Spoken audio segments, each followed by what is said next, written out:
Cole Hargrove's coffee cup hit the porch railing and shattered when he heard it. Not thunder. Not wind. A child's voice, barely above breath, coming from behind his barn, asking the empty air if the slop bucket had anything left.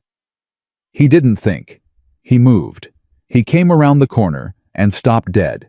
4 children stood in the dirt. Behind them, a woman. She wasn't asking for a single thing. She was watching him with eyes that had already been told no 100 times and had stopped flinching.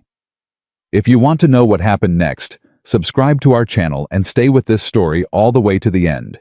Drop a comment and tell us what city you're watching from. We love seeing how far these stories travel. Cole Hargrove had not spoken to another human being in 11 days.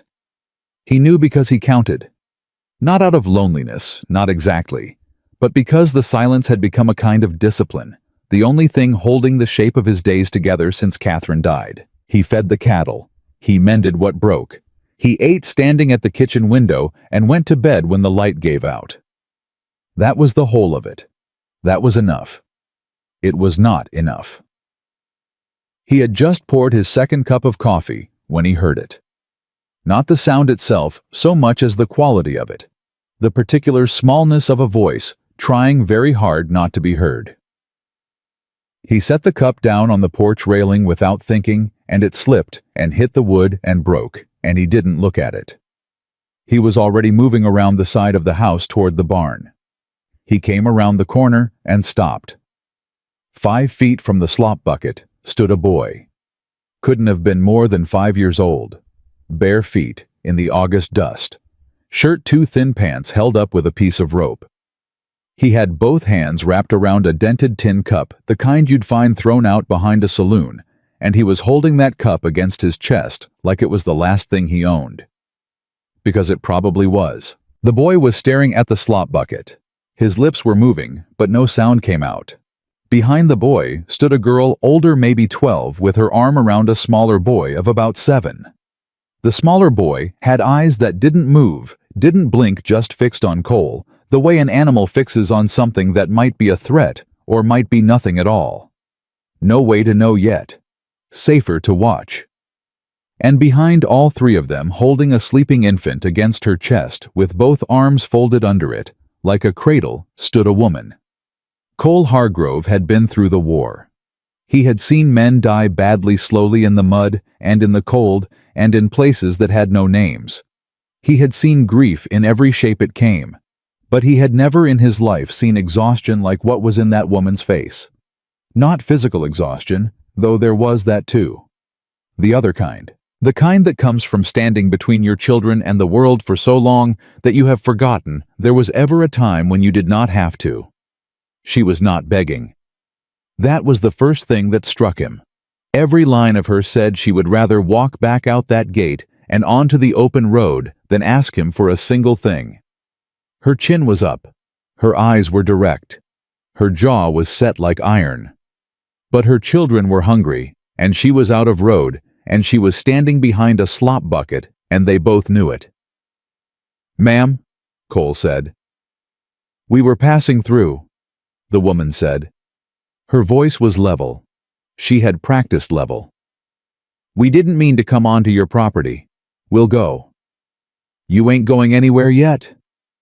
Cole looked at the boy with the tin cup. "Son, what's your name?" The boy didn't answer. He pressed the cup tighter against his chest. "That's Tommy," the older girl said. She stepped forward, putting herself between Cole and her brother in a move so practiced and instinctive it made his stomach turn. 12 years old and already standing guard. "I'm Ada. This is Eli." She gestured to the quiet boy at her side. "And my mama is Nora Ashby. We're sorry to bother you." "How long since you ate?" Cole asked. "We ate," Nora said. "I didn't ask if you ate. I asked how long." Silence. The girl Ada looked at her mother. The 7-year-old Eli looked at nothing. "Yesterday," Ada said, then quieter. "The day before it was just water." Something shifted behind Nora's eyes. Not shame exactly. Something past shame. The look of a woman who had already used up every feeling she was allowed to have about the situation and was now operating on pure necessity. "Come up to the house," Cole said. Nora didn't move. "Mr. Hargrove. Cole Hargrove." "Mr. Hargrove, we are not charity cases." "I can see that." "I mean it. We don't take handouts. If there's work we can do in exchange for a meal, we'll do it. If there isn't, we'll be on our way." Cole looked at her for a moment. At the infant sleeping against her chest.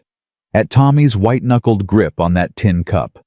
At Eli, who still hadn't moved, still hadn't blinked, still watched him with those flat, careful eyes. "I got a chicken coop needs cleaning," Cole said. "Takes about an hour. That cover a meal?" Nora's jaw shifted. "Yes." "Then come up to the house." He turned and walked back. He didn't wait to see if she followed. He knew she would. Not because she trusted him. Because Tommy hadn't eaten in 2 days, and no mother alive, not one could walk away from that. He had beans on the stove, and a skillet of cornbread still warm from the morning. He added salt pork from the side of beef he'd smoked last week. Sliced bread set out the jar of preserves he'd been saving for no particular reason. He poured milk for the children. He set water to heat. Nora came through the door with the baby still asleep against her Ada, behind her Eli, behind Ada and Tommy last, still holding that cup. Cole set a bowl of beans on the table. He did not say anything. He turned back to the stove. "Sit down," Ada told her brothers quietly. She pulled out a chair for Eli, guided Tommy in beside her. She reached for the bowl. "Slow," Cole said without turning around. "If they ain't eaten in 2 days, they eat slow, or their stomachs will turn on them." Ada's hands stilled. "Yes, sir." He heard the scrape of the spoon. The soft sound of children eating, careful and deliberate, the way hungry children eat when someone has told them to slow down, and they are trying very hard to obey. He poured a cup of coffee and set it beside Nora's place at the table. She was still standing. She looked at the cup, then at him. "Sit down, Mrs. Ashby," he said. "You're no good to those children if you fall over." She sat. He went out to the porch and stayed there for a while, looking at nothing, listening to the sound of his kitchen with people in it. It was the kind of sound he had forgotten could exist in this house. The clink of spoons, a child swallowing, the baby stirring, making that small, blind, searching sound infants make when they're about to wake up. He stayed on the porch until it was quiet. When he went back in, the bowls were empty. Tommy had fallen asleep, sitting up, still holding the tin cup in both hands against his chest, even in sleep. Ada had her arm around him, holding him upright. Eli was watching the wall. Nora was nursing the baby in the corner chair Cole used to read in her, back to the room, her shoulders rigid with the particular tension of a woman doing something necessary in a stranger's house. "There's a shed past the barn," Cole said quietly, addressing Ada. "It's got a cot and a pile of blankets and a door that latches from inside. Your brothers can sleep there tonight." Ada looked at her mother. Nora didn't turn around. "One night," Nora said. Her voice was very quiet. "We'll be gone by morning." "The chickens need cleaning first," Cole said. A pause. "Yes," Nora said. "They do." Cole picked Tommy up from the chair. The boy didn't wake. He just went boneless and heavy, the way deeply sleeping children do, the tin cup still clutched in one small fist. Cole carried him to the shed, Ada and Eli walking behind him in single file without a word. He laid Tommy on the cot, tucked the blanket around him, straightened up. Eli was standing in the doorway, watching. "You need anything?" Cole said. "You knock on the porch." Eli didn't answer. Cole had noticed he hadn't spoken at all. Not one word since they'd arrived. "Good night," Cole said. Eli nodded. One small, precise nod. Then he turned and lay down on the floor beside the cot on top of the blanket, fully dressed, and closed his eyes. Cole went back to this house. He had been asleep for maybe 2 hours when he heard the sound on the porch. Not footsteps. Breathing. The particular quality of someone standing very still outside a door, working up to something. He got up. He opened the door. Nora Ashby was standing on his porch with the baby in her arms, and her eyes dry and her chin up, and the look of a woman about to say something that was costing her everything. "I lied to you," she said. Cole leaned against the doorframe and waited. "We didn't eat yesterday," she said. "Or the day before. It's been 3 days. I told Ada to say one day so you wouldn't think we were—" She stopped. "I couldn't let you think we were—" "You were protecting your dignity," Cole said. "I was protecting my children." She shifted the baby. "I need you to know I'm not a liar by nature. I need you to know that." "All right. And I need to know—" She stopped again, looked away. "I need to know if the offer of the shed is still—" "It's still." She nodded. Once. The way Eli had nodded. Cole recognized it now as a family gesture, the kind of thing that passes between people who have learned to say everything with as little movement as possible. "Thank you," she said. She turned to go. "Mrs. Ashby." She stopped. "How far you come?" She was quiet for a moment. 3 weeks east." "From where?" "Kansas." "You got people in Kansas." "I had a husband in Kansas." Her voice didn't change at all when she said it. "He died in February." "I'm sorry." "Don't be." She said it without heat, without bitterness, just as a plain statement of fact. "He wasn't a kind man. I'm sorry he's dead the way I'm sorry when it rains on Sunday. It's an inconvenience, and not much more." Cole looked at her. At this woman standing on his porch at 2 in the morning with a sleeping infant and 3 more children in his shed, and no apology in her eyes for any of it. "What's the baby's name?" he asked. A flicker of something moved across her face. Something soft. The first soft thing he'd seen in her. "Iris," she said. "She's young to be on the road." "She is." Nora looked down at the baby. "She's tougher than she looks." "Seems to run in the family," Cole said. Nora looked at him then. Really looked. Like she was trying to determine whether that was a compliment or a calculation. "Good night, Mr. Hargrove," she said. "Good night, Mrs. Ashby." She walked back to the shed. Cole stood on the porch until he heard the latch click behind her. Then he went inside and stood at the kitchen window for a long time looking at nothing, feeling the particular weight of a house that has been empty for too long and has just for one night been something else. By morning, Nora had the chicken coop half cleaned before Cole was done with his coffee. He came out to find her inside it, with a rake she'd found on the barn wall, her sleeves rolled to the elbow, her dress already dusty, moving with the steady, purposeful rhythm of a woman who had worked hard all her life and saw no reason to stop now. Ada was outside the coop, gathering the old straw into a pile. Tommy was sitting on the fence watching them with that serious hollow look children get when they've seen too much of the wrong things and not enough of the right ones. Eli was not on the fence. He was not in the yard. Cole found him standing at the edge of the corral watching the horses.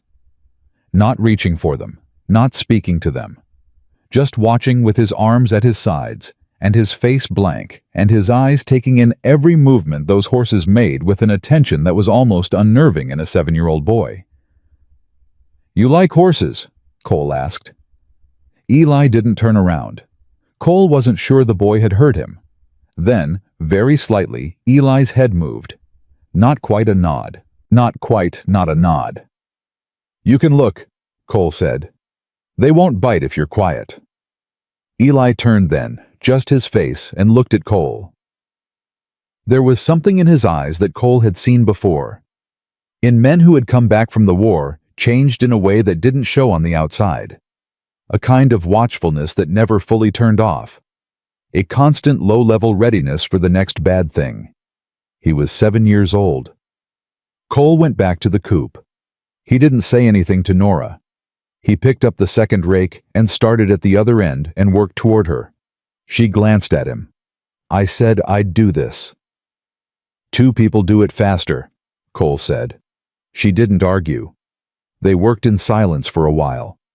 Not uncomfortable silence, the kind that exists between people who both understand that not everything needs to be said. "He doesn't talk," Nora said finally. She didn't say who she meant. I noticed. He used to. She raked. He was a talker. Constant. You couldn't get a word in. He had a story for everything. She paused. He stopped last year, after his father threw him through a door. Cole stopped raking. The door was closed, Nora said. Her voice was still level, still flat.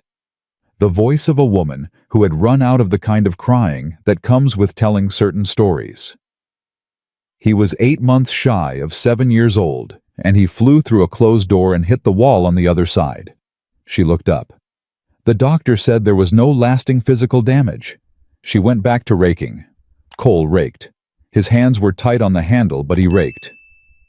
I left 2 weeks after that, Nora said. I had nowhere to go, and no money, and 4 children. And I left anyway because the alternative was staying, and I was not going to do that. No, Cole said.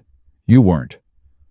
She looked at him sideways, like she wasn't sure what to do with a man who said that, who just agreed plainly without telling her she should have left sooner, or that she should have stayed and tried harder, or that she should have done any number of things that people who have never been in a situation like that always think they know better about. We've been 3 weeks on the road, she said. I had $12 when we left. I have 40 cents now. You got work along the way. Some, when people would give it. She stopped. Most towns look at a woman alone with 4 children and they see a problem. They see something they might have to be responsible for if they're not careful. So they're careful. She pulled out a knot of old straw. Your town will be the same. Might be, Cole said. It will be. She said it without anger. It always is. Cole looked at her. You planning to stay in Grover's Crossing? No. She raked. We're heading west. West is a big territory, ma'am. I know. That's why I'm heading there. He almost said something else. He stopped himself. He finished his end of the coupe and moved to the doorway and breathed the open air for a moment. Behind him, Nora said, Ada can help with whatever else needs doing today. She's good with her hands, and she doesn't complain. She's 12, Cole said. She shouldn't have to be good and uncomplaining. That's a grown woman's job. A pause. She does it anyway, Nora said quietly. She's been doing it for years. Cole looked at Ada outside stacking the dirty straw with methodical adult efficiency, talking quietly to Tommy as she worked, keeping him close the way she kept all of them close with that one arm always available posture of a girl who had learned that she was the second line of defense and needed to be ready. What is she like? Cole asked. Ada, what does she like to do when she ain't working? Nora was quiet for so long, he thought she might not answer. She used to like to read, Nora said finally. We had 3 books. I had to leave them when we left Kansas. She cried over the books harder than she cried over the house. Another pause. She pretends she's fine. She's been pretending she's fine since she was 9 years old. Cole nodded. He walked out of the coupe and across the yard to the house. He came back 5 minutes later with a book. Old cloth covered the spine cracked from use. He held it out to Ada. Ada looked at it, then at him. Her face went very careful the way children's faces go when they want something badly and have learned that wanting things badly is dangerous. What is it? She asked. Book, Cole said. It was my wife's. She'd want it read. I can't take your wife's book. You can borrow it. There's a difference. Ada looked at her mother. Nora was in the doorway of the coupe watching. Her face did something Cole couldn't quite name. Thank you, Ada said. She took the book with both hands and held it the same way Tommy held his tin cup. Like something precious, like something she was afraid might disappear. Cole went back to his work. By evening they had not left. No one had said they were staying. No one had said they were leaving. The day had simply continued one task into the next, and the children had eaten dinner at his table, and Nora had washed the dishes without being asked. And when the light started to go, she had put the children to bed in the shed and come back and stood on his porch. "We should pay you," she said. "For the food. You cleaned the coop." That wasn't enough for 2 meals and a night's shelter for 4 children. "Mrs. Ashby." "Nora." He looked at her. "If we're going to argue about money," she said, "you might as well call me Nora." "All right," Cole said. "Nora, I don't want your 40 cents. Then what do you want?" He thought about it. Not the question exactly. He thought about the shed where 4 children were sleeping. He thought about Eli standing at the corral with his arms at his sides, and his silence wrapped around him like armor. He thought about Tommy's tin cup in Ada's face when she took the book and the particular sound of a kitchen that has not been empty for 1 whole day. "I got a fence line needs mending on the north pasture," he said. 3 weeks of work, maybe 4. I could use someone who knows what they're doing in the garden. My wife used to keep it. I haven't touched it since she died, and it shows." Nora was very still. "I'll pay fair wages," Cole said. "For you and Ada both if she's willing. There's a shed with walls and a roof, and that door that latches from inside." He looked at her. "It ain't charity, ma'am. It's work." She studied him for a long time. Her eyes were like the eyes of someone reading a document looking for the catch, the fine print, the thing that sounds reasonable until it isn't. "Why?" she asked. "Why what? Why are you doing this?" Cole was quiet. He looked out past the yard, past the fence line, at the dark edge of the land, where everything stopped being visible. He had been alone on this property for 14 months. He had talked to cattle, and to the wall, and once embarrassingly to a blue jay that landed on the window ledge and looked at him with one round eye like it was judging him and finding him lacking. "My wife died," he said. 14 months ago. Fever. There wasn't much warning." He stopped. Started again. "After she died, I shut every door in this house. Didn't go to town for 6 weeks. Didn't see a reason to." He looked at the dark. "Then your boy was standing by my slop bucket talking to the dirt, and for the first time in 14 months I felt like there was something on this property worth getting up for in the morning." Nora didn't speak. "That's why," Cole said. The silence between them was the kind that holds weight.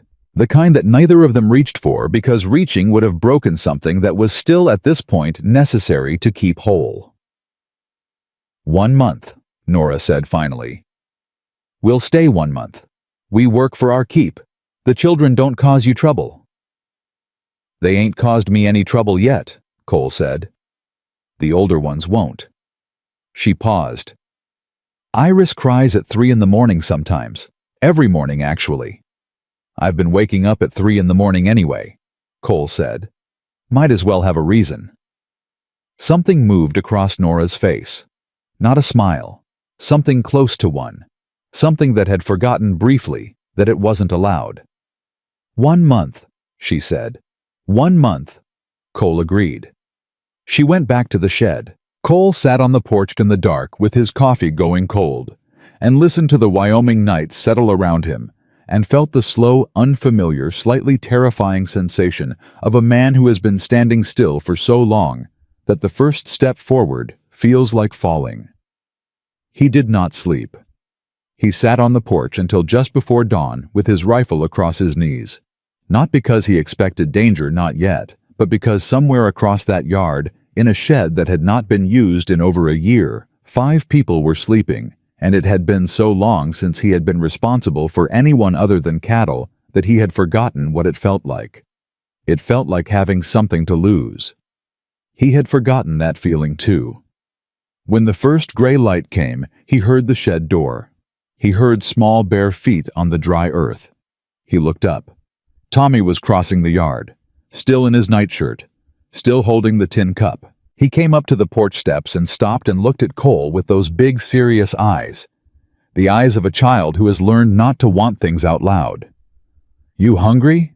Cole asked. Tommy looked at the cup. "Come on then," Cole said. He stood up, opened the door, went into the kitchen. He heard small feet on the porch steps on the floorboards, stopping just inside the doorway. Cole put water on for oats. He sliced bread. He set the skillet on the heat.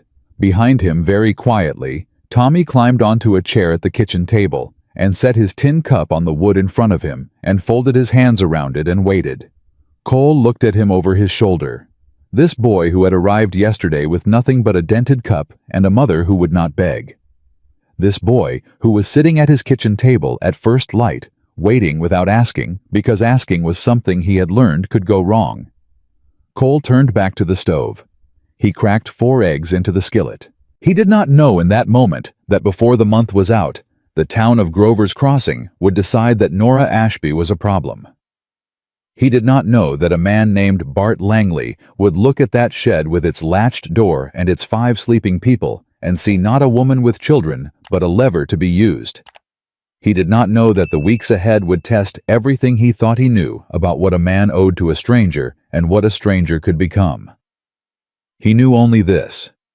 There was a boy at his kitchen table holding a tin cup, like it was the most valuable thing he owned, and the eggs were ready, and the bread was sliced, and the morning was here. "Eat slow," Cole said, setting the plate in front of Tommy. "You hear me? Take your time. There's more where that came from." Tommy looked at the plate. He looked at Cole. His hands released the tin cup. He picked up the fork. He ate slow. And Cole Hargrove stood at his own kitchen stove and felt for the first time in 14 months like a man who was exactly where he was supposed to be. The first week passed, the way first weeks do when nobody is willing to admit they've stopped counting days. Nora did not stop working. That was the first thing Cole noticed, and then the second, and then it stopped being something he noticed, and became simply the texture of every morning. She was up before him. Not by a little. By a lot.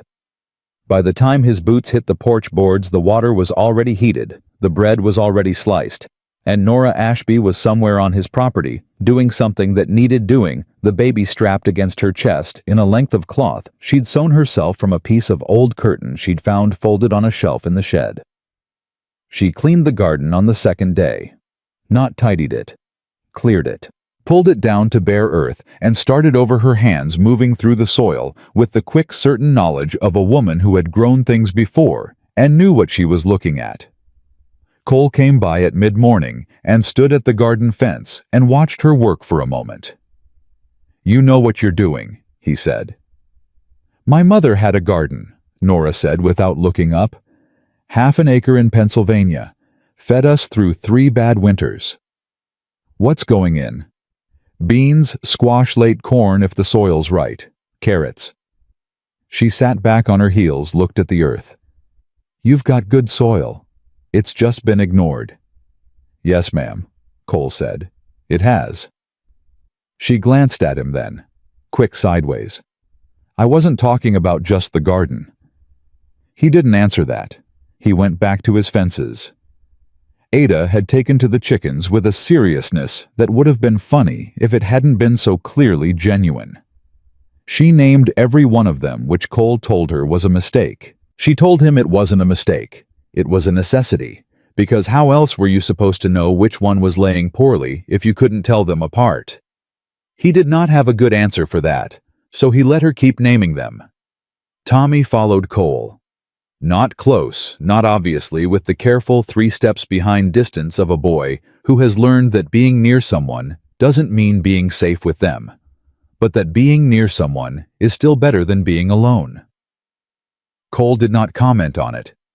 He did not slow down for it. He simply went about his work and let the boy follow at whatever distance felt right. And by the 3rd day, Tommy had closed the gap to 2 steps, and by the 5th day, he was walking beside Cole's left elbow with his tin cup tucked into the pocket of the shirt Nora had mended for him, his eyes tracking everything Cole's hands did with the focused attention of a child, storing up knowledge for later. Eli was the one that kept Cole awake, not because the boy caused trouble. He didn't cause anything. He was the most perfectly quiet child Cole had ever encountered, a stillness in him that didn't belong to childhood, that belonged to something older and grimmer and harder. He ate what was put in front of him. He did what he was told. He slept. He woke. He stood at the corral fence every afternoon and watched the horses the way a man watches a fire, like something in it was speaking to him in a language no one else could hear. On the 6th day, Cole walked to the corral after supper, coiled a rope over his shoulder, and stopped beside Eli on the fence. "You want to learn something?" Cole asked. Eli turned and looked at him. "I'll take that as a yes," Cole said. He climbed over the fence into the corral and held out the rope. Eli looked at it. Something moved behind his eyes, complicated and careful, the arithmetic of a child calculating risk. He climbed down from the fence. He took the rope. Cole spent an hour showing him the basic loop. Over, under, through. Test the knot. Try again. Eli's first 3 throws went sideways and tangled in the dirt, and Cole said, "Good. Try again." Each time without inflection, without impatience, without the sigh or the shift of weight that Eli's body was clearly braced for. By the 8th throw, Eli's jaw had unclenched. By the 12th, he was leaning into the motion. By the 15th, the loop landed clean, 4 feet short of the post, but clean. "Good," Cole said. "That's real good. Pick it up." Eli picked it up. He threw it again. Nora watched from the cabin door. She had come out to call them in, and then stopped when she saw, and she stood there with her hand on the door frame and her eyes on her son. And something in her face was doing something she was clearly trying not to let it do. Ada appeared behind her. "Mama, supper's getting cold." "I know," Nora said. She didn't move. "Mama, are you?" "I'm fine." Nora's voice was steady. "Go set the plates." Ada looked past her at Eli in the corral, at Cole standing behind him, adjusting his grip on the rope. She was quiet for a moment. "He threw it," Ada said. Eli threw the rope. "Yes. He hasn't—" Ada stopped. "He used to throw things all the time, before." She stopped again. "Papa didn't like it when he threw things." Nora said nothing. "Mr. Hargrove let him throw it," Ada said more quietly. "He didn't tell him to stop." Nora put her arm around her daughter without turning around. They stood there together and watched the boy in the corral throw the rope again and again into the evening air, and neither of them spoke. The trouble started on a Tuesday. Cole had been expecting it. He knew this town. He knew how it worked. Grover's Crossing was not a cruel place by design, but it was a small place. And small places have the particular habit of protecting their smallness by deciding quickly and collectively who belongs in it and who does not. He was loading feed at Decker's store when Hugh Craddock walked in. Hugh Craddock owned the largest cattle operation in the county. He also owned, in the way that powerful men in small towns own things without any deed being signed, the opinion of most of the people in it. He was not a loud man. He didn't need to be. He had the kind of quiet authority that comes from knowing exactly how much he could take from a man before that man had nothing left to fight with. "Hargrove," Craddock said. He leaned against the counter with his thumbs in his belt and his hat pushed back, and that look on his face, the look of a man who considers every conversation he enters to already be going his way. "Heard you got company out at your place." "I got an employee," Cole said. He did not look up from the feed sack. "Woman employee." "That's right." "Widow. 4 children." Craddock said it the way someone reads a list of charges. "Nobody knows her. Nobody knows where she came from. Just showed up on your property one day." "She came from Kansas." Cole lifted the feed sack. "She's working my garden and my henhouse, and she's doing it better than it's been done in 2 years. "Ethan." Lou Decker behind the counter cleared his throat softly. His eyes said what his mouth wasn't going to. "Be careful." "I ain't saying there's anything wrong with it," Craddock said. He smiled. "I'm just saying people talk. Man alone on a ranch, woman alone with children. People get ideas." "Let them," Cole said. "Easy to say." Craddock reached over and picked up a jar from the counter, turned it in his hands. "You know, Margaret Voss has already been to see Pastor Dull about it. Says it's unseemly. Says a decent woman wouldn't put herself in that position." A decent woman, Cole said, setting down the feed sack and looking at Craddock directly for the first time, would not put herself in that position by choice. She was out of road and out of money, and her children hadn't eaten in 3 days. I gave her work. That's the whole of it. Course it is, Craddock said. His smile didn't change. But the story that's going around town is a little more colorful than that. Cole looked at him. I'm just telling you what I hear, Craddock said. As a neighbor. Then as a neighbor, Cole said, I'd suggest you find something worth hearing. He picked up the feed and walked out. By sundown, he knew Decker had told 3 people who had each told 3 more, and by the time the lamplights came on in the saloon, the story going around Grover's Crossing had evolved from woman working on ranch to something that would have been unrecognizable to anyone who had actually set foot on Cole Hargrove's property in the past week and seen Nora Ashby on her knees in the garden at 6 in the morning with her baby strapped to her chest and her hands in the dirt. Nora found out the next morning. Not from Cole. From Ada. Ada had walked to the edge of town to fill the water barrels at the public well the way she did every Wednesday, and had come back with the barrels and with a look on her face that was trying very hard to be nothing in particular and not quite succeeding. Nora saw it immediately. What happened? Nothing. Ada. Some women at the well, Ada said. She set down the water barrel and straightened up. Mrs. Voss. And 2 others I don't know. What did they say? Ada looked at her hands. Things. What things? That you... Ada stopped. Her jaw worked. That you and Mr. Hargrove aren't what you say you are. That the arrangement isn't what he told people. That you came here on purpose because he's a man alone, and you saw an opportunity. She looked up. Her eyes were bright with a specific anger. The anger of a child who has just understood that the world is willing to say ugly things about her mother. They said you're not a decent woman. The kitchen was very quiet. Tommy was at the table. Eli was in the doorway. Iris was asleep in her basket. Every one of them was watching Nora. Nora looked at her daughter for a long time. Then she said, Did you say anything back? I wanted to. But you didn't. No, ma'am. Good. Nora turned back to the stove. You fill the barrels. Yes, ma'am. Then we've got water for the week. She stirred the pot. Go check on the hens. Ada stood there for a moment. Mama, don't you want to? Go check on the hens, Ada. Ada went. Eli drifted after her. Tommy stayed at the table watching his mother's back. Mama, Tommy said. Nora turned. It was the first time he had said the word in Cole's kitchen, and it landed differently than it would have anywhere else, softer and more serious, like he'd chosen the moment carefully. It's all right, baby, Nora said. They were mean about you. I know. Why? Nora came to the table and sat down across from him and looked at her son. 5 years old. Eyes too old for his face. Asking a question that didn't have a good answer. Some people, Nora said slowly, are afraid of what they don't understand. And a woman who keeps moving, who doesn't stop and doesn't break, is something a lot of people don't understand. Tommy thought about this. Are they afraid of us? Maybe.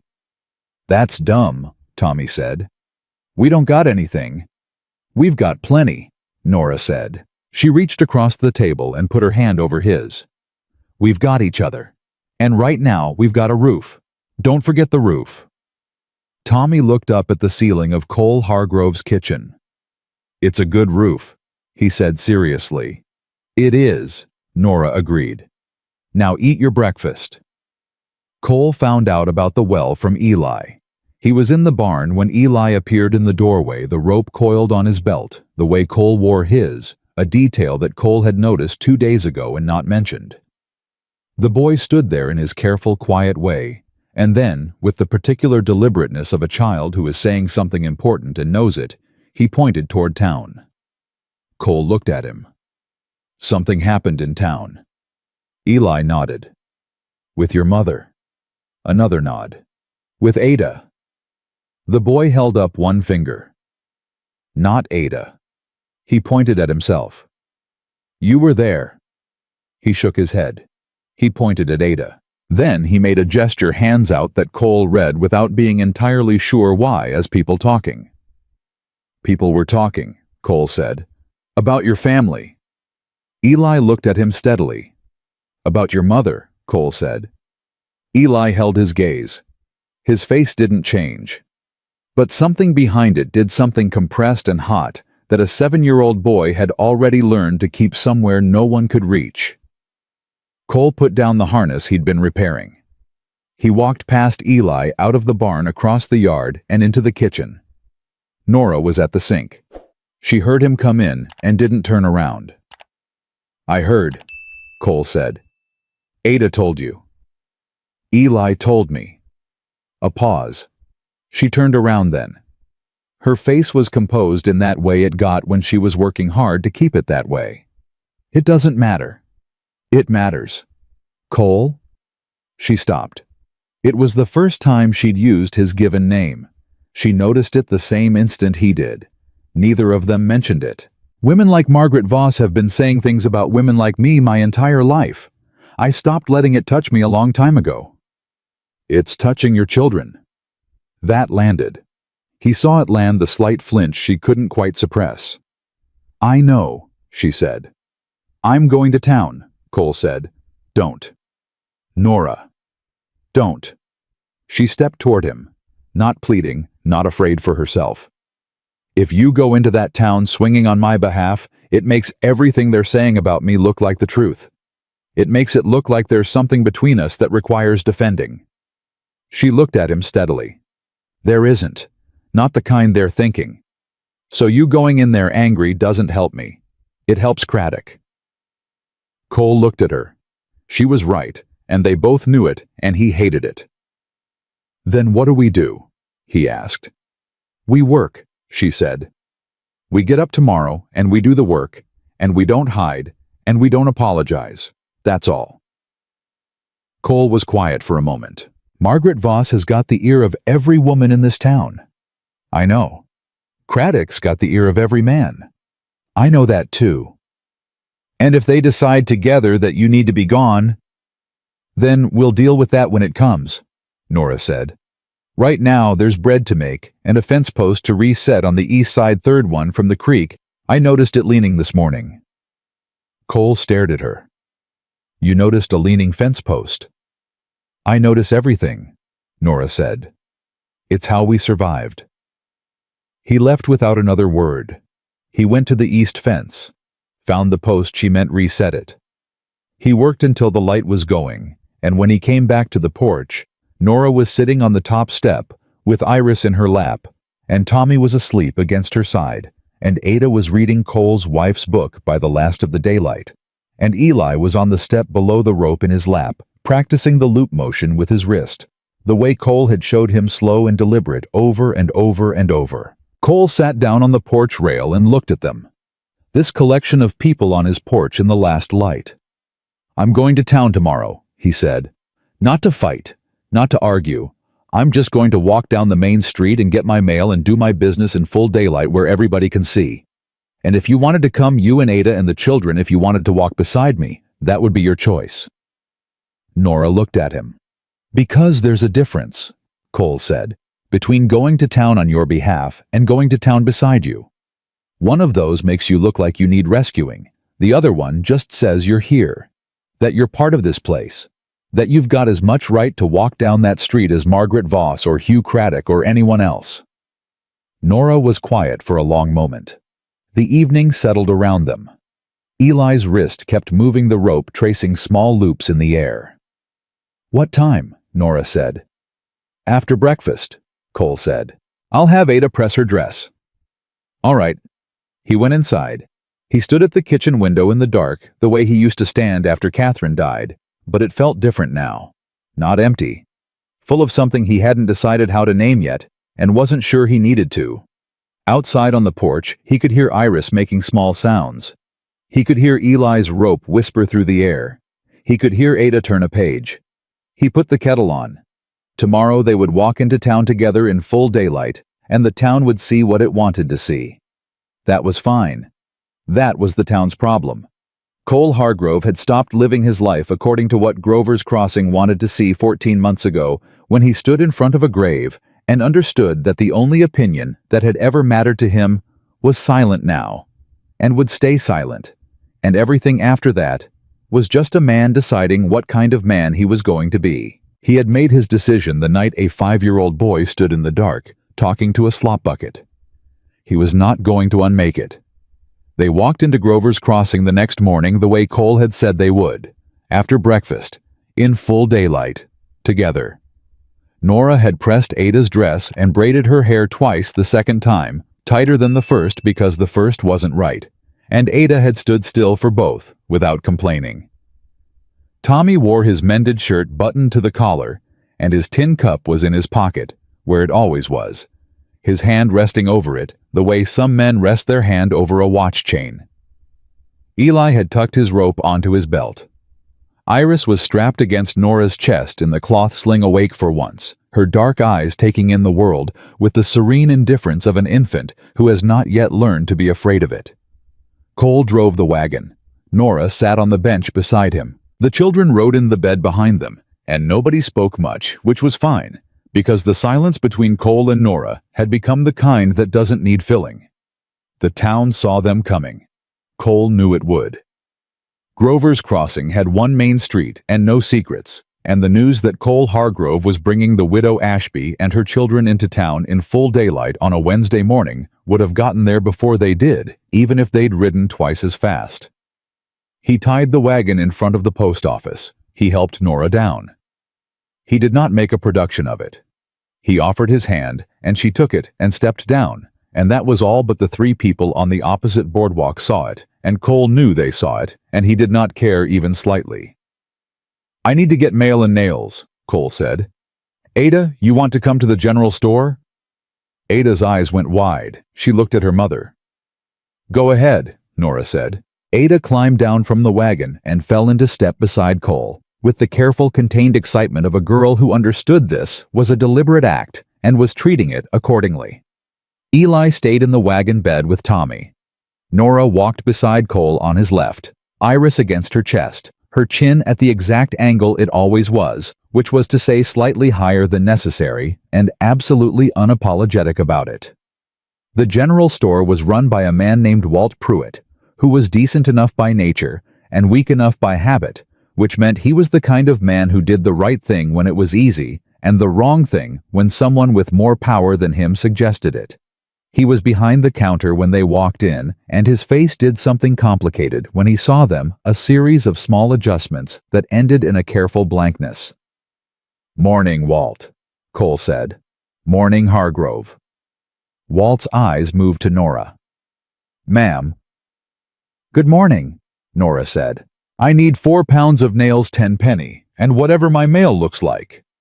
Cole set his list on the counter. He turned to Ada, who had stopped just inside the door, and was looking at the shelf of books Walt kept on the back wall. 3 of them battered and sun-faded, the kind of inventory that suggested literacy was not Walt Pruitt's biggest seller. "You see anything you like?" Cole asked. Ada looked at him. "I'm just looking," she said quickly. "I don't need anything." "I didn't ask if you needed anything. I asked if you saw anything you liked." Ada hesitated. She looked at the books. She looked at her boots. "The one on the end," she said very quietly. "It's Louisa May Alcott. I've read it before, but She stopped. "It doesn't matter." Cole picked it up and set it on the counter with the nails. "Cole," Nora said. Her voice had a warning in it. "She reads her mother's eyes too fast," Cole told Walt. "Add it to the bill."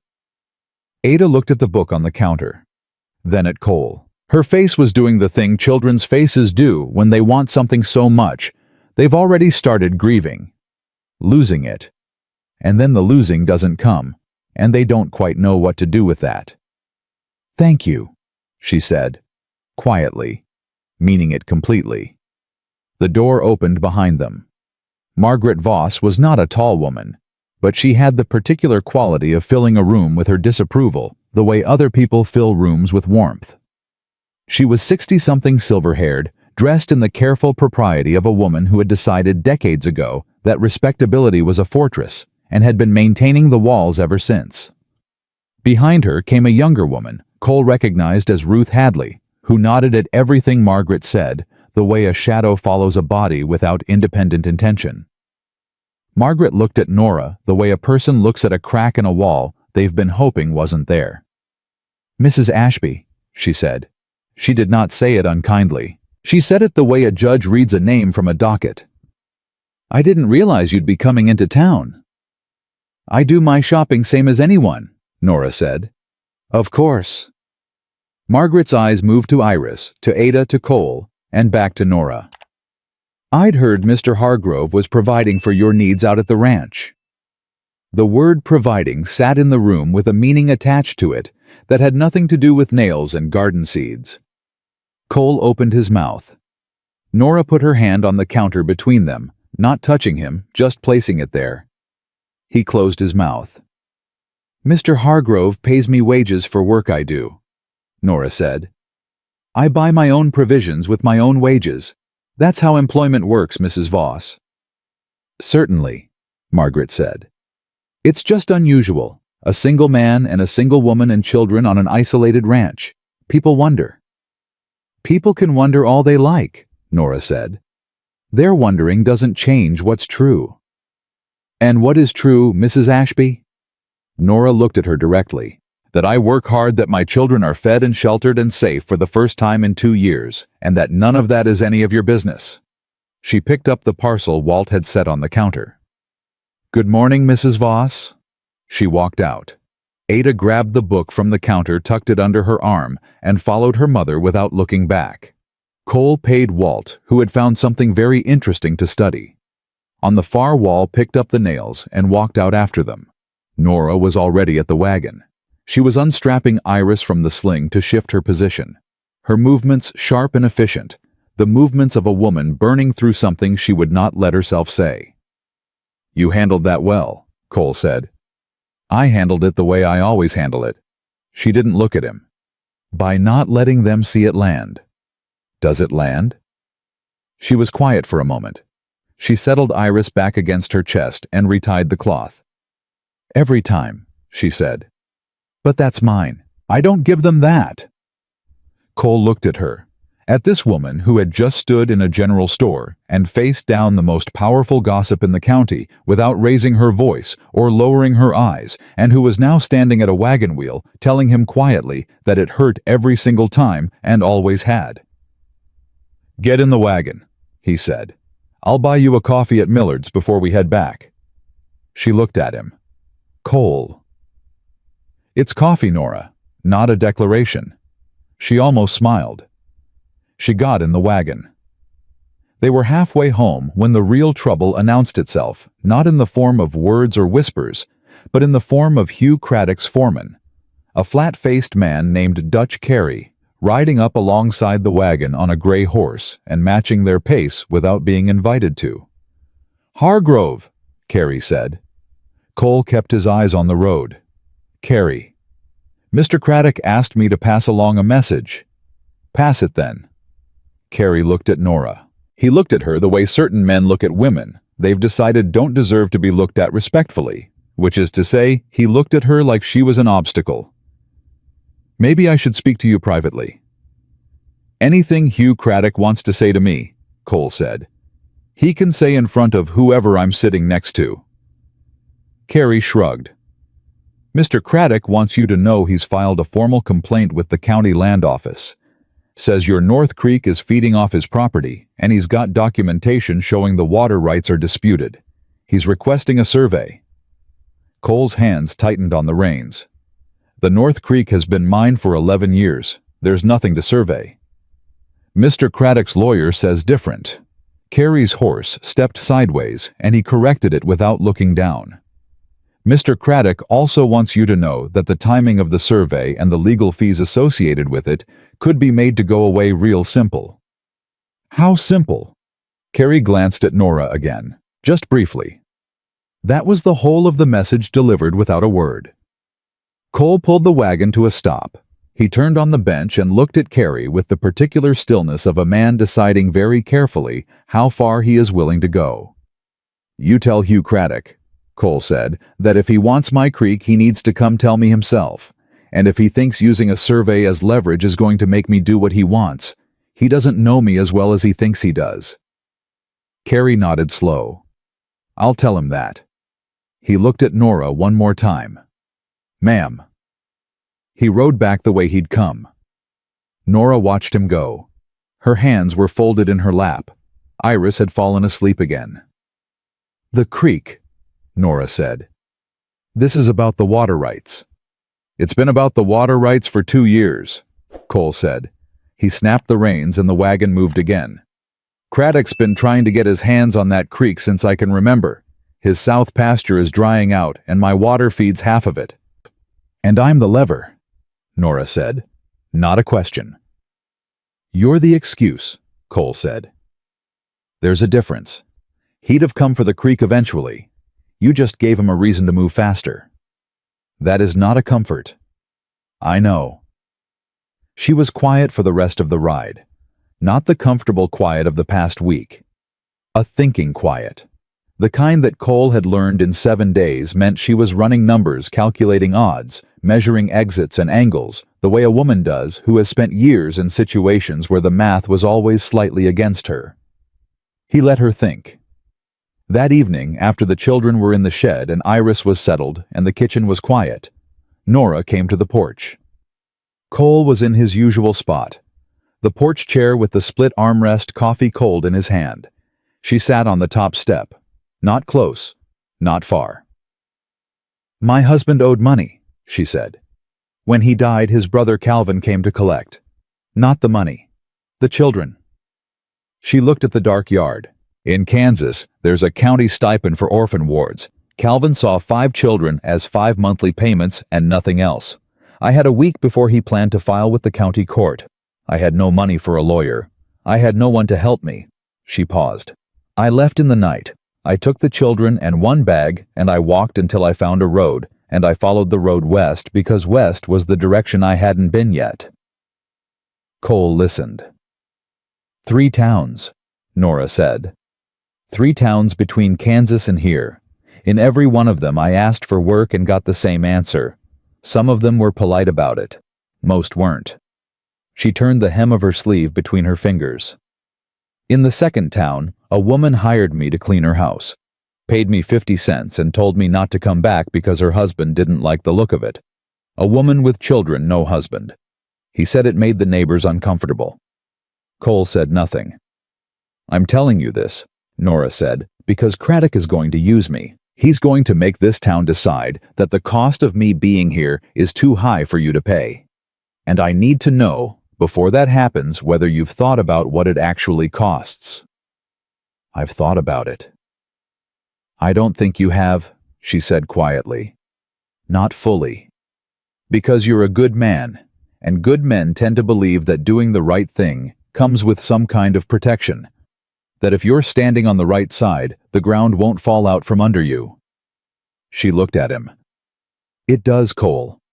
I have been on the right side of every situation I've been in for 2 years, and the ground has fallen out from under me every time." Cole set down his coffee cup. He leaned forward, elbows on his knees, and looked at the boards between his boots for a moment. "My wife," he said, "Catherine. She was sick for 4 months before she died. I didn't know for the first 2 of them because she didn't tell me. I'd ask her how she was feeling, and she'd say fine because she didn't want to worry me." He was quiet for a moment. "She told me later when she couldn't hide it anymore that she'd been trying to protect me. She thought if she said it out loud, it would become real." He looked up. What she didn't understand was that it was already real. The hiding just meant I wasn't there for the part where she was most afraid. Nora was watching him. "I'm telling you this," Cole said, "because you are doing the same thing she did. You're telling me the risks to protect me from them. And what I'm saying is that I've already seen them. I've seen Craddock's face, and I've heard what this town is saying, and I have looked at the math of it, Nora, the real math, And I'm still sitting on this porch." She looked at him for a long time. In the lamplight, her eyes were the color of dark water, deep and still and older than her face. "He'll go after my children," she said. "If he can't move me any other way, he'll find a legal angle. I know. Vagrancy. Unfit guardian. They have statutes for it. I've seen them used. I know that too. And if a judge gets involved, a judge that Craddock owns, then we get our own judge," Cole said. "I've got a lawyer in Cheyenne I've used before, man named Aldridge. He doesn't like Craddock, and he doesn't owe him anything. I'll write to him tonight." Nora stared at him. "Cole, that costs money." "I have money." "You'd spend your money on a lawyer for a woman you've known 11 days. 12, Cole said. "And yes." She stood up. She pressed her hands flat against her skirt, the way she did when she was steadying herself. "That is too much," she said. "That is far too much to accept from someone who is not family," Cole said. The word landed between them like something dropped from a height. Neither of them reached for it. Nora looked at him. Her chin was up. There was something behind her eyes that was moving, something she was keeping very still so it wouldn't show. "I was going to say stranger," she said. "You're not a stranger," Cole said. "Not anymore." She went inside. He heard the door, the quiet click of the latch, and then silence. He wrote the letter to Aldridge that night at the kitchen table by lamplight while the house breathed around him. He wrote it carefully. He laid out what Craddock was doing, the survey threat, the social campaign, the 2 years of water pressure that had preceded all of it. He wrote Nora's name and the children's names and the nature of the employment arrangement.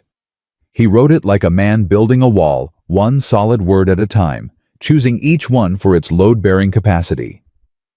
He was sealing the envelope when he heard the sound from the shed. Not a cry, not a shout. A voice, a boy's voice.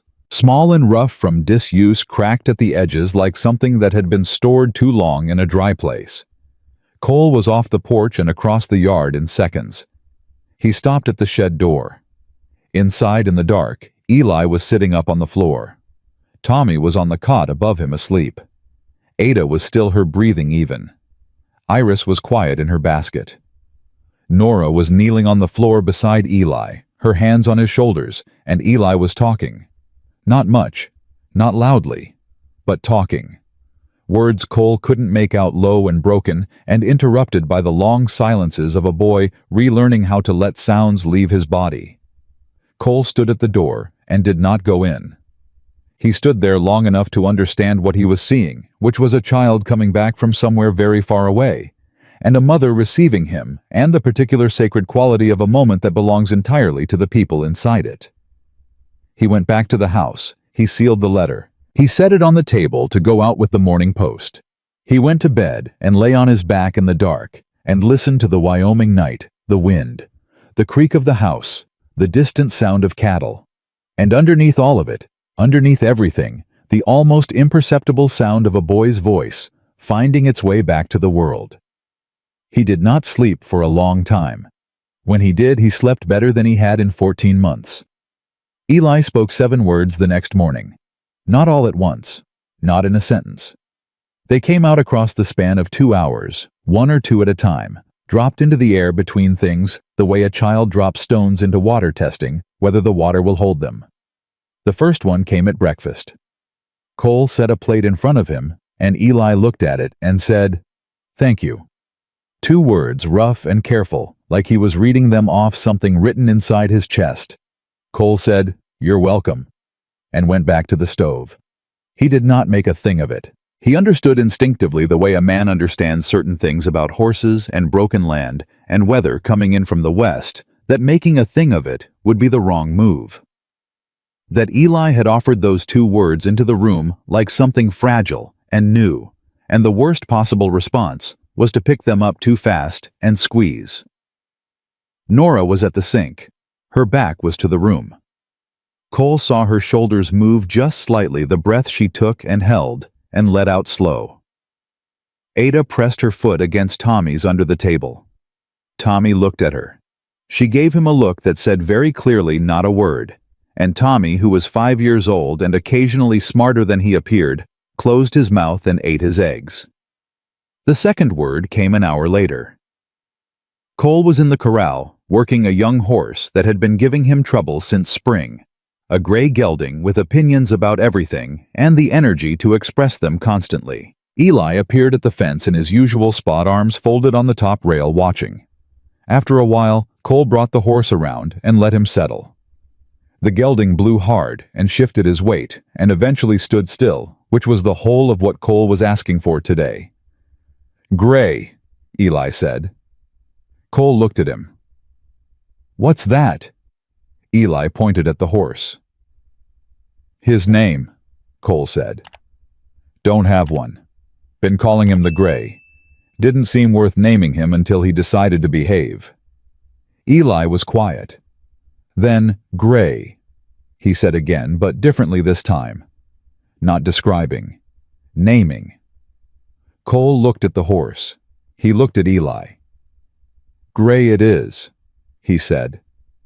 Eli nodded once with the satisfied precision of a boy who has completed something important and went back to watching. By the time Cole came in for the midday meal, the remaining words had arrived: yes, no, and the name Tommy called out once across the yard, when Tommy had gotten too close to the corral fence, and Eli had seen it before anyone else. Sharp, clear, immediate. Tommy had stopped dead, turned around, and walked back to the porch, with the expression of a boy who had not realized until that moment how much he'd missed his brother's voice. Nora said nothing about it at the table. But that evening, after the children were settled, she came to the porch and sat on the step and said, "He hasn't spoken since March." "He's speaking now," Cole said. "I know." She looked at her hands. "I don't know what you did." "I didn't do anything." "You did something." Cole thought about it. "I let him throw a rope badly for 2 weeks without telling him to stop," he said. "That might have been it." Nora made a sound that was almost a laugh. Almost. It caught in her throat and came out somewhere between the two. "His father used to—" She stopped. When Eli did things wrong, his father had a way of making him feel like the wrongness was permanent, like it was built into him and wouldn't come out no matter what. She was quiet. "I think Eli decided it was safer to not do anything at all than to keep being wrong." "He wasn't wrong," Cole said. "He was learning." "I know that." "Does he—" She was quiet for a long time. "He's starting to," she said. The letter to Aldridge went out on Thursday's post. Cole did not tell Nora how much the lawyer's retainer was. She would have refused it, and they would have had an argument, and at the end of the argument, she still would have needed a lawyer, and he still would have been the only person in a position to provide one, so he saved them both the hour and simply sent the letter and said nothing. What he did not expect was Hugh Craddock moving before the letter had time to arrive. It was a Saturday, 12 days after Nora and the children had come to stay, when Dutch Carey rode up to the gate again. This time, he did not come alone. Behind him were 2 men Cole recognized as Craddock's hired hands, and between them on a third horse was a man in a town suit and a flat-brimmed hat that was not a rancher's hat. It was a lawyer's hat, or a county official's hat, which in this part of Wyoming were often the same thing. Cole was splitting wood when he heard them. He set the axe down and waited. Carey dismounted at the gate. "Hargrove, this is Mr. Sims, county land assessor." "I know who he is," Cole said. He did. Edmund Sims had been the county land assessor for 9 years, during which time 2 ranches that had disputed water rights with Hugh Craddock had found their assessments revised upward until they could no longer afford their property taxes. "What's he doing on my land without an appointment?" Sims dismounted. He was a small man with the eyes of someone who has learned to look at everything except the person he's talking to. "Mr. Hargrove, I've been authorized by the county to conduct a preliminary survey of the water access along your North Creek. This is within the county's legal jurisdiction, under the 1874 Land Use Act. Show me the order. Sims produced a paper. Cole read it. It was real, which was worse than if it had been fake because a fake could be dismissed and a real order had to be navigated. This gives you access to the creek bank, Cole said. It does not give you access to my buildings, my yard, or my working property. That's correct, Sims said. Then the creek is that way. Cole pointed north. You can find it without coming through my gate. Carrie's jaw shifted. He looked past Cole toward the house where Nora had appeared in the doorway, Iris against her chest, Ada behind her. Craddock wants you to understand, Carrie said, lowering his voice, that this goes away simple. He's a reasonable man. I've heard that before from people who were not reasonable, Cole said. Tell Craddock if he wants to talk terms, he can ride out here himself. I don't negotiate through intermediaries. Carrie looked at him for a long moment. Then he looked at Nora in the doorway. A slow, deliberate look that was meant to be seen, that was a message dressed up as a glance. Cole stepped to his left, putting himself between Carrie's line of sight and the doorway. You're done here, Cole said.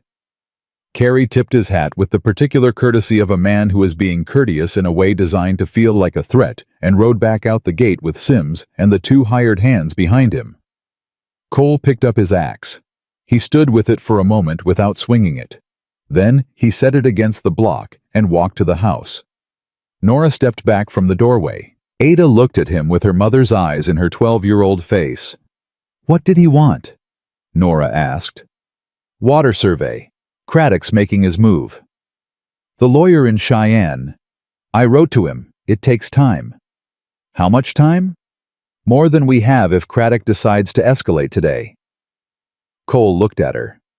I need to ride into town and speak to Sheriff Lyle. The sheriff works for Craddock. Grant Lyle is not a bad man, Cole said. He's a careful one.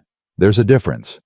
He won't act against Craddock openly, but if I can put what's happening on the record with him, it limits what Craddock can do without it looking like what it is. Nora studied him. And what if Craddock decides to move while you're in town? Cole looked at Ada. Ada straightened. I know where the rifle is, she said. Ada, Nora said. Mama, I do. And I know how to use it. You taught me yourself in Kansas before. She stopped. I know how to use it. Cole looked at Nora.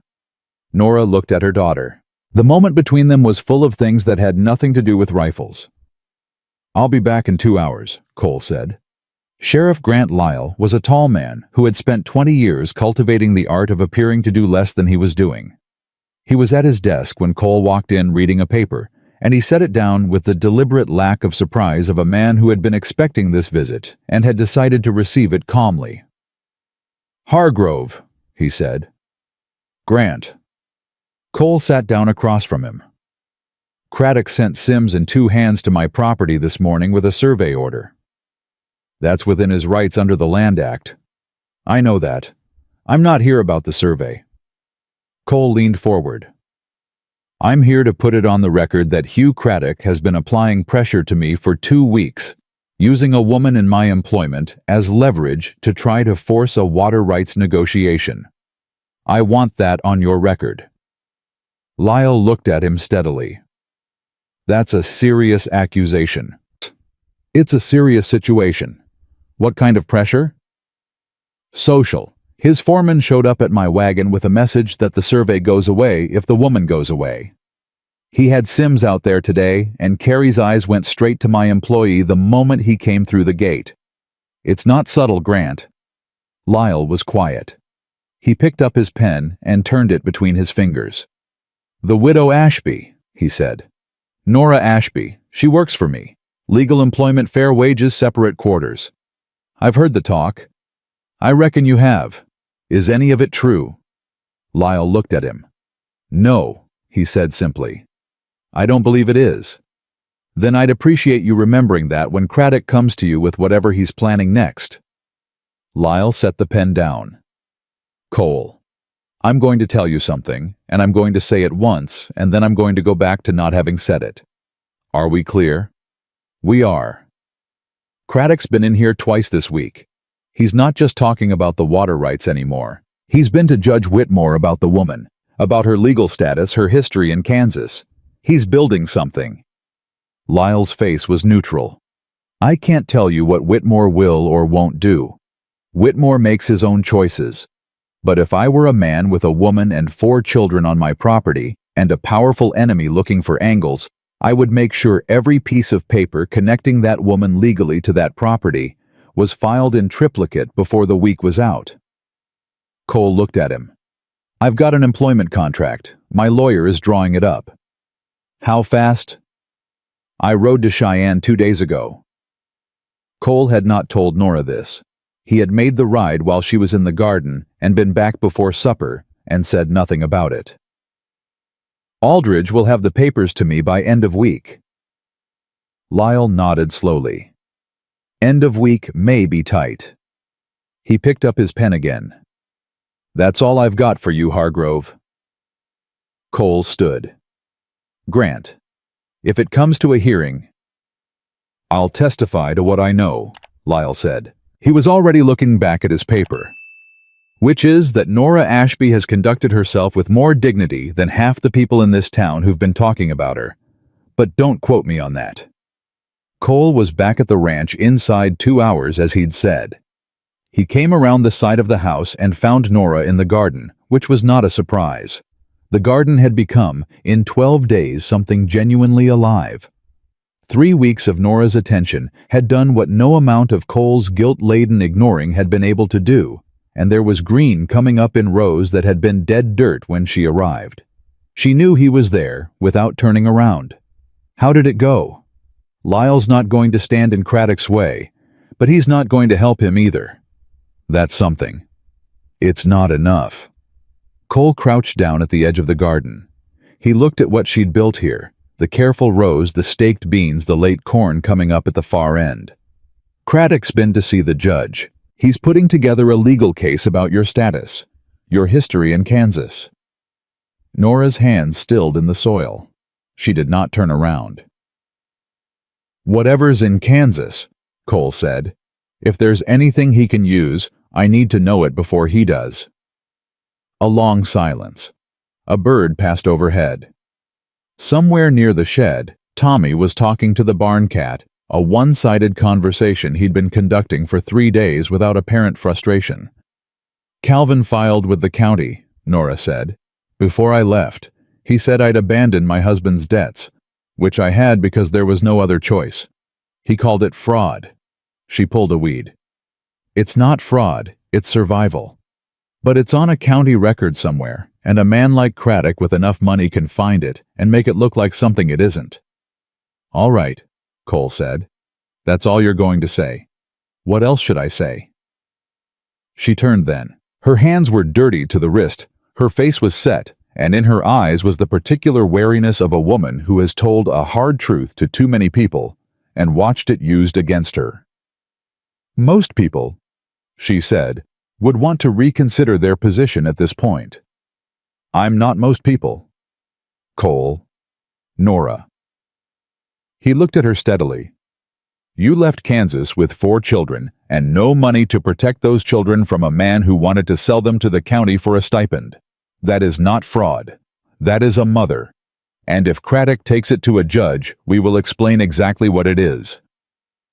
She looked at him for a long moment. Something moved behind her eyes, complicated and fragile, and trying very hard to stay contained. The papers from Aldridge, she said. When they come. End of week. And if Craddock moves before then we handle it. That's not a plan. No, Cole said. But it's what we've got right now. She turned back to the garden. He stood and went back to his work. But he had not gone 10 steps when she spoke again quietly, still facing the soil. I've been alone in this for 2 years, she said. Every decision, every bad road, every town that said no. Alone. Cole stopped. I don't know how to do this, she said. Having someone beside me. I don't know how to trust that it won't be taken away. He stood with his back to her for a moment. Then he said, Neither do I. My wife died, and I shut every door I had. I don't know how to do this either. So what do we do? We try anyway, Cole said. That's all I've got. He walked back to his fences. Behind him, he heard the soft sound of her hands moving in the soil again. Steady and unhurried, the sound of a woman who had not stopped, had never stopped, and did not intend to now. The papers from Aldridge arrived on Friday morning, 2 days earlier than Cole had hoped, brought by a writer he'd paid well to move fast. Cole signed them at the kitchen table and brought them to Nora in the garden. She read them twice. Then she looked up. "This gives me full legal standing as your employee," she said. "Residency rights for myself and the children. Wage documentation." She turned the page. "This is filed with the territorial clerk." "Copies on record in Cheyenne," Cole said. "Aldridge has the original." She read it a third time. Her hands were not shaking, but they wanted to. He could see the effort it took to hold them still. "He also included this," Cole said. He handed her a second document, shorter, 1 page. She read it. Her face changed. "This is a formal letter of character," she said. "From Aldridge, attesting to—" She stopped. "How does he know any of this? He's never met me." "I told him," Cole said. "When I was in Cheyenne, I told him everything. What you did to get here, what you've done since you arrived, what your children are like." He paused. "I told him about Eli and the rope." Nora looked at the letter, then at him. "He's a father," Cole said. "He's got a boy about Eli's age." She set the papers down in her lap. She pressed both hands flat against them and looked at the garden that was no longer dead, at the bean vines starting to climb their stakes, at the corn coming up green at the far end. "Cole," she said. "Yes, ma'am." "What you've spent on this, the lawyer, the writer, the retainer, that's more than my wages for a year." "I know. I can't repay that." "I don't recall asking you to." "Then what are you asking?" He looked at her sitting in the dirt of his garden with his lawyer's papers in her lap and the morning sun on her face and the sound of his children somewhere behind them. Tommy talking to the cat, and Ada reading on the porch, and Eli somewhere possibly saying 1 or 2 of his 7 words to the gray horse at the corral fence. His children. He had not realized he'd thought of them that way until just now. "Nothing," Cole said. "I'm not asking for anything." She looked at him for a long time, the kind of looking that goes past the surface of a person and into the part underneath the part that either holds or doesn't. Whatever she found there, she held it quietly, turning it over, deciding what to do with it. She looked back at the garden. "The corn is going to need water this afternoon," she said. "The east end is drier than the rest." "I'll bring the barrel around," Cole said. "Thank you." He went to get the barrel. Behind him, he heard her fold the papers carefully, the way someone folds something they intend to keep. That evening, Craddock came himself.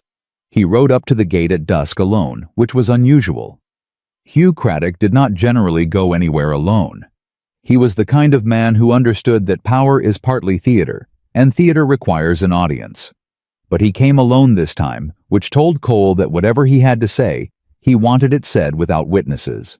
Cole met him at the gate. He did not open it. "Hargrove," Craddock said. He looked down from his horse with the expression of a man conducting a transaction he considers already complete. "I'll make this simple. I'll drop the survey. I'll pull the complaint from Whitmore's desk. The talk in town dies down inside a week because I say it does." He paused. "And all you have to do is let the woman go. Give her a week's wages. Give her a good reference. Put her and those children on the road west and wish her well." Cole looked at him. "No." "Cole." "I said no, Hugh." Craddock's face tightened. "You understand what I'm building. I've got Whitmore. I've got a county record from Kansas showing abandonment of debt.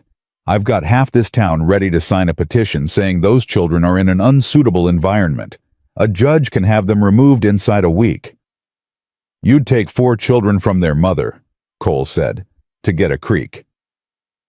"I'd do what's necessary," Craddock said. That's the difference between us, Cole said. Craddock looked at him, long and assessing, the look of a man recalculating. You realize she'll leave eventually, he said. Women in her situation always do. You're going to ruin your reputation, your business, your standing in this county for a woman who is going to move on the moment something better comes along. Then I reckon that's my problem, Cole said, not yours.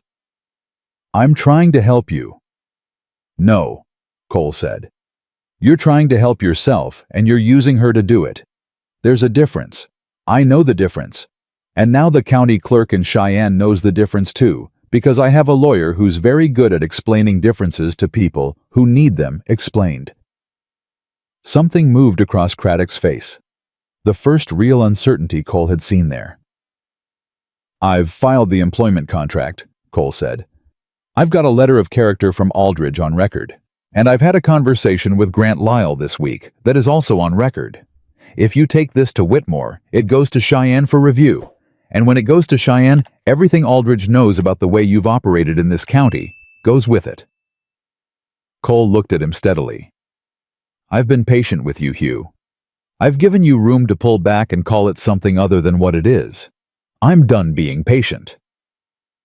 Craddock sat on his horse and said nothing for a long moment. Below them in the east pasture the cattle moved against the last of the light.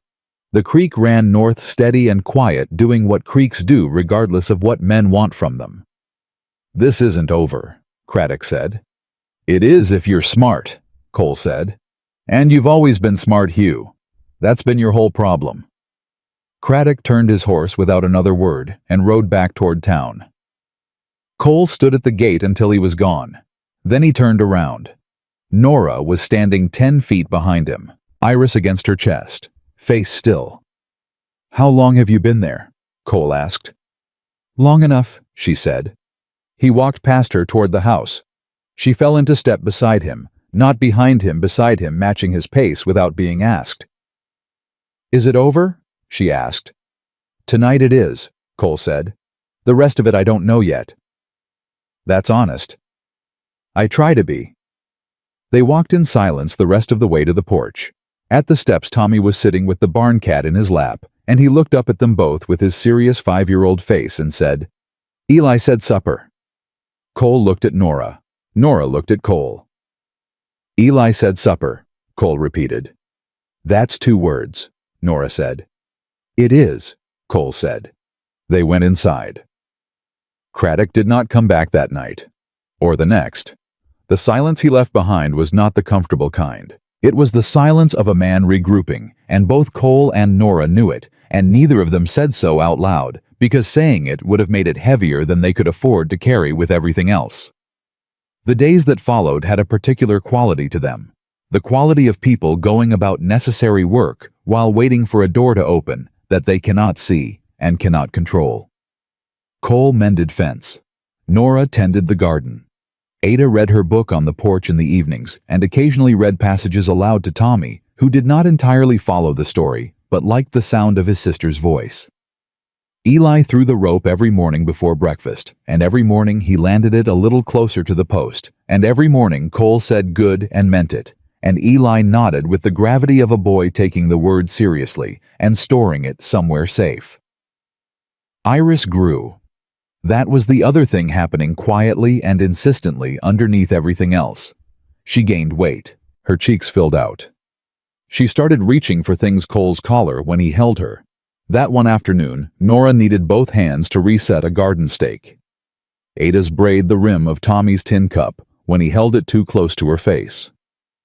She was becoming, day by day, a person with opinions, and her primary opinion seemed to be that the world was interesting, and she intended to examine all of it. Cole noticed he had started looking for her face in the mornings. He noticed other things too, things he did not examine too closely because examining them felt premature and possibly dangerous. The way Nora laughed sometimes at something Ada said, a real laugh, sudden and unguarded, that she seemed surprised by each time it happened. The way she had stopped hesitating at the door of the main house and started walking through it like someone who had a right to be there. The way she said his name now, Coal plain and easy, without the formal weight it had carried in the first week. He noticed and he said nothing, and he went back to his fences. The letter from Aldridge came on a Wednesday, 9 days after Craddock's visit at the gate. It was not what Cole had expected. It was better. He read it at the kitchen table before anyone else was up in the gray pre-dawn light, and by the time Nora came in to start the breakfast fire, he had read it 3 times. "Sit down," he said. She looked at him. She sat. He slid the letter across the table. She read it. He watched her face as she did. He had learned by now to read Nora Ashby's face the way he read weather by the small signs, the tension around her eyes, the particular set of her jaw, the almost imperceptible shift in her breathing. She read the letter once fast, and then again slow. Then she set it flat on the table and put both hands on it, pressing it down like she was keeping it from blowing away. "Aldridge filed a formal misconduct complaint with the territorial court," she said. "Against Whitmore," Cole said, "and against Craddock for filing fraudulent pressure through official channels. He has evidence. He's been watching Craddock for 2 years. The Hansen case, the Dillon water dispute, 3 others I didn't know about. He's been building a file. Our situation was the last piece he needed to take it to the territorial level." Cole looked at her. "Whitmore has been asked to recuse himself from any proceedings involving Craddock's interests pending review." Nora's hands pressed harder on the letter. "So the complaint against me has no judge," Cole said. "Craddock can refile with a different judge, but the new judge will know there's a territorial review in progress. Nobody who wants to keep their seat is going to touch this." She looked at the letter. She looked at it for a long time. "It's over," she said. "The legal part," Cole said. "The talk in town takes longer." "Talk always takes longer." She lifted her hands from the letter, looked at them, put them in her lap. "Cole?" "Yes, ma'am." "I don't know what to say." "You don't have to say anything. I owe you. You don't owe me anything. That is not true, and we both know it." She looked up.